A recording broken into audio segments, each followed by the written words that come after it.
तो ये second part है एंड इक्वेटोरियल पॉइंट। अब इलेक्ट्रिक फील्ड हमें डायपोल की कैलकुलेट करनी है इक्वेटोरियल पॉइंट पर। तो फिर हम शुरू करते हैं, तो बनाते हैं। सबसे पहले मान लो तुम्हारे पास ये माइनस क्यू चार्ज है, ठीक। ये डिस्टेंस, ये ए पॉइंट, ये ओ पॉइंट, ये डिस्टेंस हमने एल ले ली, ये डिस्टेंस भी हम एल लेंगे और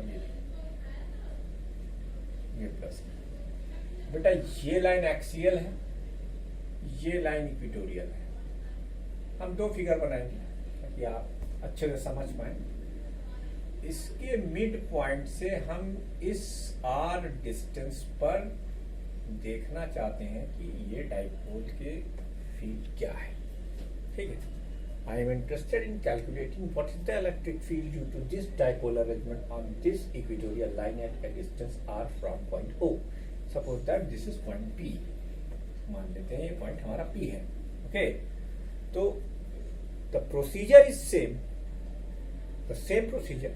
First of all, we will join the point P with point B in the same manner, point A to point B, okay? These two angles will be same because these are equidistant, right? Okay. So from the picture it is very clear that due to the negative charge, the electric field due to the negative charge is towards the point, towards the negative charge, that is EA. And what about this? You know that this is positive charge, so the field will be outward the line joining the charge and the point. So this is the field. This is EB. Okay. Now this angle will be theta because this is theta, so this is theta, and this theta, so this will be also equal to theta. I am not going to extend this figure much more. I will explain this thing in another figure, but first we will write the electric field. Use the Pythagoras theorem to calculate the distance AP and PB. What will be the distance? According to the Pythagoras theorem, this is r square plus l square. Similarly, r square plus l square. Right? This is the distance. Now, simply write the field at point P due to the minus q and the plus q. इन दोनों के through field लिख लीजिए। कैसे लिखेंगे ना? आप लिखेंगे electric field intensity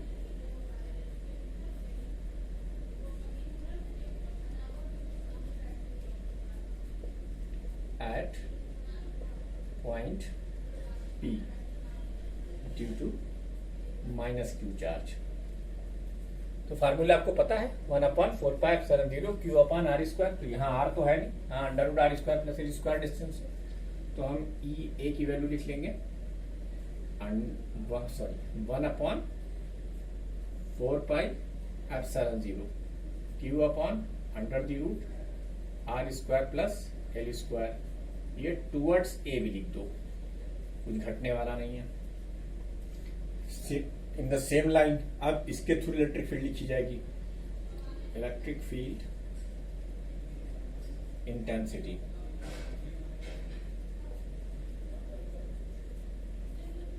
at point P due to plus Q charge.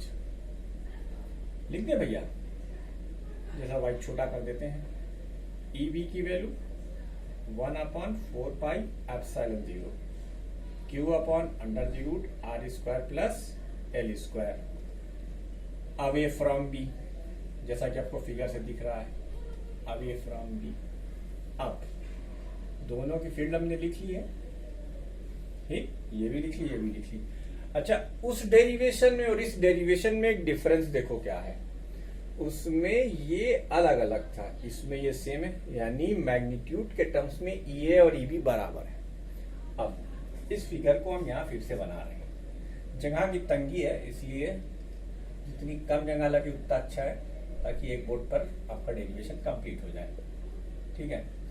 ये जो पॉइंट P है, इस पर तुम देख रहे हो दो फील्ड लगी हुई है, एक ईवी, इसका ये एंगल थीटा है।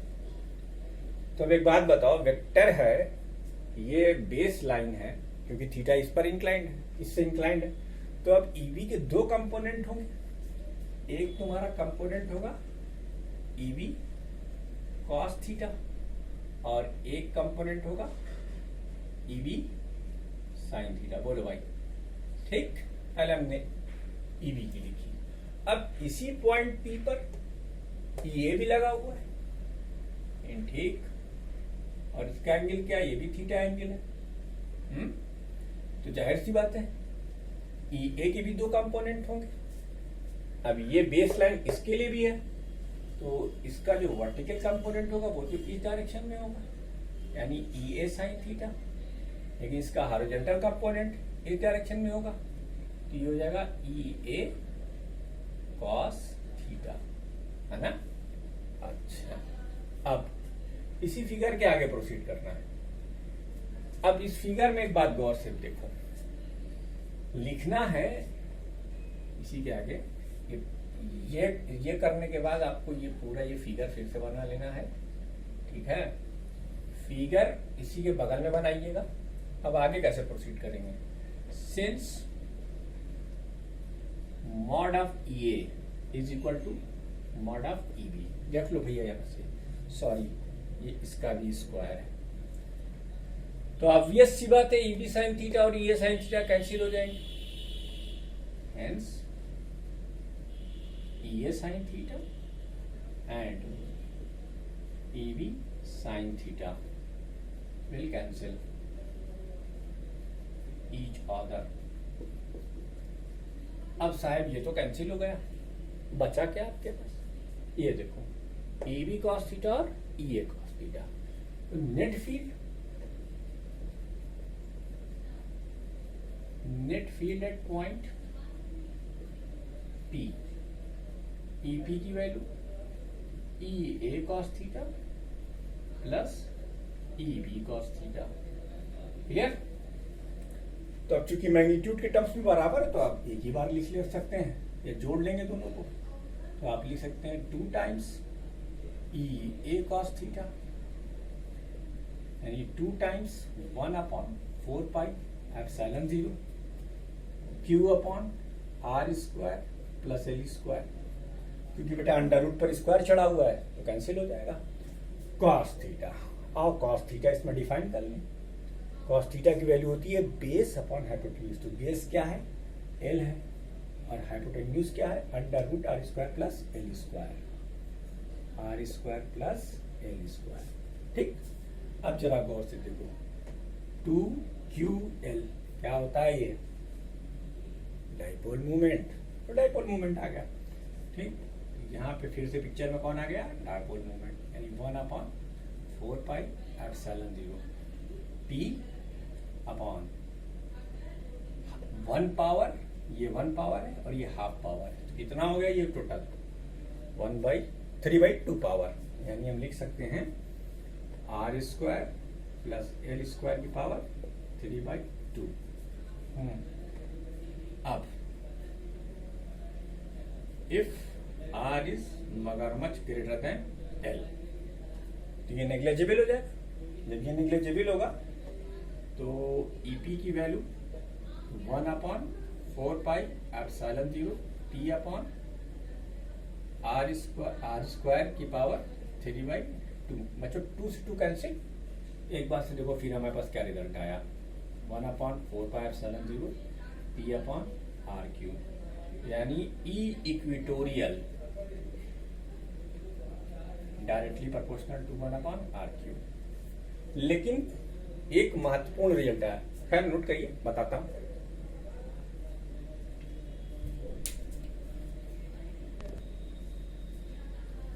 मैंने पूरे बोर्ड को इरेज नहीं किया ताकि क्योंकि आपको अभी समझाना है। तो आप ई इक्विटोरियल का फार्मूला क्या था? 1/4 pi epsilon 0 2p upon R cube, sorry axial का। और इक्विटोरियल का फार्मूला क्या निकाला आपने?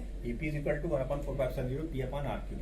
What is the difference between equatorial and the axial? सिर्फ 2 नंबर का, है ना।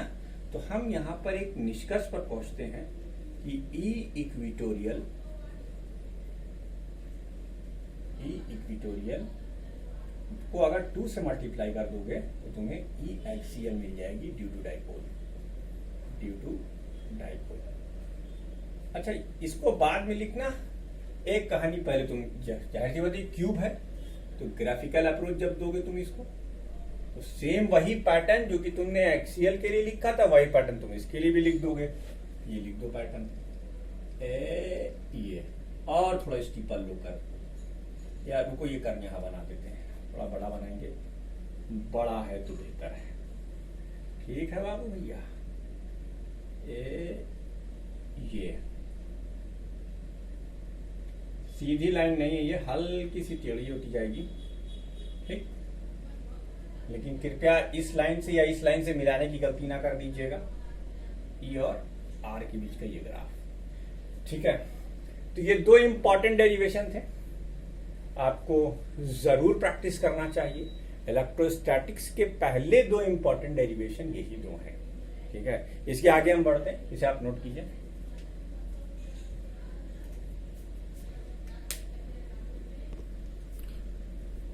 तो ये एक अगली हेडिंग है। अब अगर तुम इसे समझ लो तो वो दोनों तुमसे हो जाएंगे।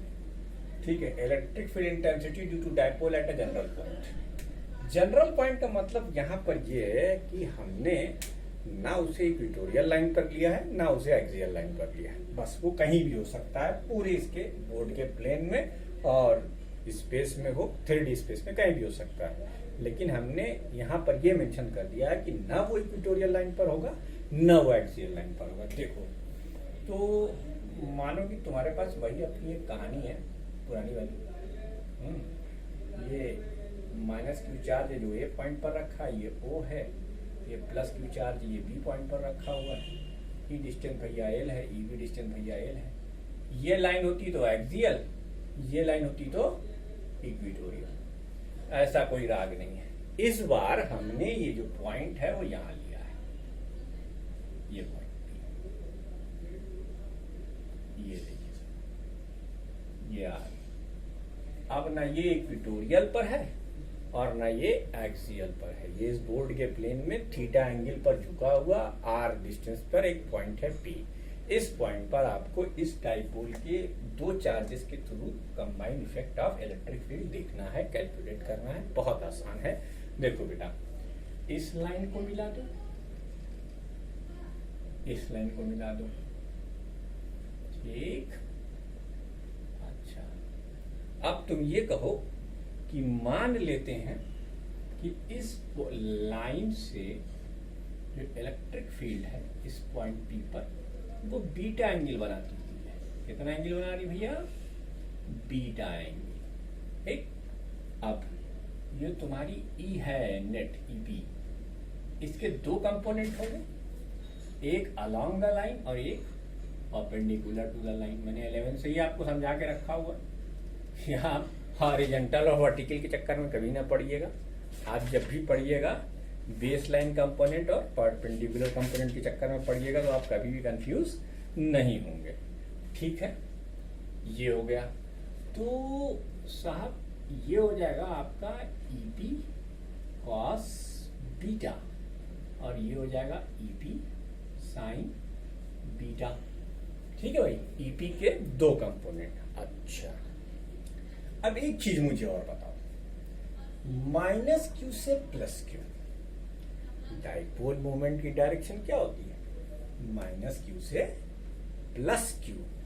ठीक है भैया, माइनस क्यू से प्लस क्यू। तो इस लाइन पर है आपका डाइपोल मोमेंट, ऐसे माइनस क्यू से प्लस क्यू की तरह। अब बाबू एक काम करो, ये कितना एंगल है? थीटा एंगल है ना, तो इसको अगर हम बेस लाइन मान लें, जैसे हमने ये बेस लाइन मान रखी ना, इसको अगर हम बेस लाइन मान लें तो इसके 2 कंपोनेंट कौन कौन हो जाएंगे? जरा देखो ध्यान से। अगर इसको हमने बेस लाइन मानी तो इसकी एक परपेंडिकुलर लाइन ड्रॉ करेंगे, ये हो जाएगा तुम्हारा पी साइन थीटा और ये तुम्हारा हो जाएगा पी कॉस थीटा। अरे वाह, इतनी सुंदर बात हो गई। अब हमें डाइपोल मूवमेंट के 2 कंपोनेंट मिल चुके हैं। इस कंपोनेंट की के थ्रू ये फील्ड होगी, इस कंपोनेंट के थ्रू ये फील्ड होगी। ठीक है भैया, बात समझ में आ रही है? इस कंपोनेंट के थ्रू ये कंपोनेंट फील्ड का और इस कंपोनेंट के थ्रू ये कंपोनेंट, इसे कैंसिल करने गलती ना करना, ये कैंसिल नहीं हो रहा है। ये देखो कैसे लिखा जाएगा, हम लिखेंगे अच्छा इसका नाम the electric field intensity due to dipole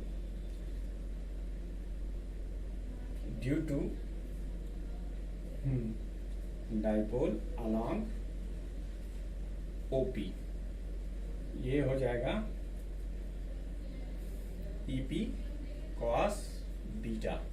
EP की value 1/4πε0 P cos theta upon R square plus L square, I am sorry R cube. हमारे यहाँ ये तो हम EP की वैल्यू तो यही लिखेंगे ना, EP की वैल्यू R क्यूब, ठीक है। अच्छा ये अलॉन्ग OP है, जाने दो अभी इसको हम अभी और एक्सप्लेन करते हैं, तुम परेशान हो।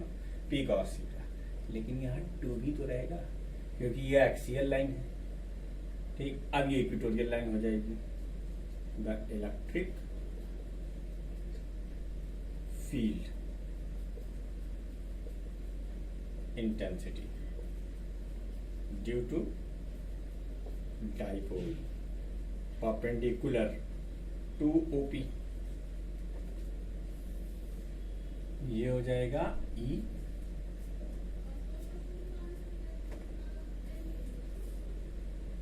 1/4πε0 P/R3, ठीक। तो अब अगर नेट फील्ड निकालना है तो EP की value under the root E, इसको यार कुछ नाम बांध दिया जाए, है कि नहीं? चलो इसको E1 कह देते हैं, वरना तुम लोग क्या करोगे, तुम लोग इसको उठा के कॉमन निकाल के जोड़ लोगे, ठीक है। तो मुझे E1 cos बीटा कह देते हैं और इसे हम E2 sin बीटा कह देते हैं ताकि तुम्हें कंफ्यूजन ना हो, ठीक है। तो अब तुम लिखोगे E1 cos बीटा का whole square plus E2 sin beta का होल स्क्वायर, ठीक है भैया। ये आप लिख लोगे। अच्छा तो क्योंकि हमें नेट चाहिए तो हम इसी को स्क्वायर करके ऐड करेंगे। ये cos बीटा कंपोनेंट आओ डायरेक्ट ऐड करो, उसको हटा दिया हमने, डायरेक्ट ऐड करो, ठीक है। क्या हो जाएगा 1/4πε0 P/R3, ये सब में कॉमन आ रहा है तो इसे हम कॉमन कर लेंगे। 1/4πε0 P/R3 का होल स्क्वायर, और ब्रैकेट में क्या बचेगा 2 cos थीटा का स्क्वायर 4 cos स्क्वायर थीटा हो जाएगा, 4 cos स्क्वायर थीटा। और ये क्या हो जाएगा, यहाँ क्या बचा है सिर्फ साइन थीटा, सॉरी, हाँ ठीक। ये क्या हो जाएगा साइन स्क्वायर थीटा। अब ये रूट के भी बाहर आ जाएगा, 1/4πε0 P/R3। अच्छा under the root 4 cos square theta में से एक cos स्क्वायर थीटा निकालकर साइन स्क्वायर थीटा के साथ कर दो तो 10th की वो आइडेंटिटी याद आ जाएगी, sine square theta plus cos square theta equal to 1। तो यहाँ क्या बचेगा 3 cos square theta plus cos square theta plus sine square theta, तो ये तो 1 हो गया। तो ये आ गई आपकी field 1/4πε0 P/R3 1 plus 3 cos square theta. एक बार फिर से समझ लो, एक्सियल फील्ड लिखो, इक्वेटोरियल फील्ड लिखो, दोनों को लिखकर स्क्वायर करके ऐड कर दो और उसका अंडर रूट ले लो। क्या लिखना है तुम्हें, एक्सियल फील्ड और इक्वेटोरियल फील्ड, इस पॉइंट P के अलॉन्ग और इस पॉइंट के परपेंडिकुलर, दो फील्ड तुमने लिख ली और लिखकर उसे ऐड कर दिया, ठीक है। उसके लिए हमने क्या किया, देखो इस लाइन के अलॉन्ग डायपोल मोमेंट कितना है P cos थीटा, इसके परपेंडिकुलर डायपोल मोमेंट कितना है P sin थीटा। तो हमने इस बार यहाँ 2 P cos थीटा लिया हुआ है और वहां पर हमने पी साइन थीटा लिया। ठीक है भैया, तो ये हो गई फील्ड। अब अगर तुम्हें कभी एंगल निकालने के लिए आ जाए, ये एंगल क्या है, तो हाँ, अब पहले दो बात और कर लेते हैं। अब अगर थीटा की वैल्यू तुम 0 रख दोगे, ये पॉइंट कहाँ आ जाएगा, यहाँ आ जाएगा। ठीक है, तो थीटा की वैल्यू यानी 3 × 1 4, और ये अंडर रूट के अंदर है, सॉरी